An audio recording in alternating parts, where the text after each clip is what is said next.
We are here with my younglings, youth colleagues from Garissa County Assembly and senior ranking members, and we are addressing the continuous abductions of the youth, not just of Garissa County, but northeastern and Kenya at large. And I represent the youth in the 13th National Assembly, and it's quite unfortunate that it's under my leadership where young people continuously go missing.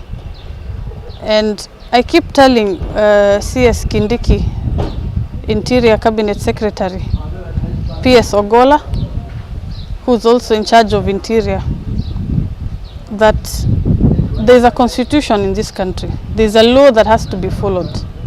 And the law states that when somebody is suspected, you do not charge them. The police cannot be the prosecutor and cannot be the judge altogether. That's why the courts exist. That's why the courts get budgets. That's why the judges are there to be paid, so that they make a decision whenever somebody is faulted. And the president, time and again, William Ruto, has said under his reign there will be nothing to do with abductions. There will be nothing to do with extrajudicial killings. But the words do not reflect on the ground. And as the youth of Garissa, we are very much at pains. And currently, as at this month, and even previous months, there have been young men who've been missing and were abducted by the security apparatus. Whichever unit it is within the intelligence, we call upon you to investigate. And once you find somebody is at fault, we are not saying you don't do your work. We support you to do your work.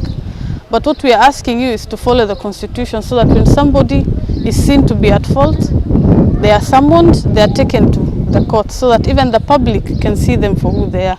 But once they are just abducted while at their homes, while at their business premises, we sense malice. And we are not asking for a favor. This is our right. Hared, who was also a young person from Muluko, is missing.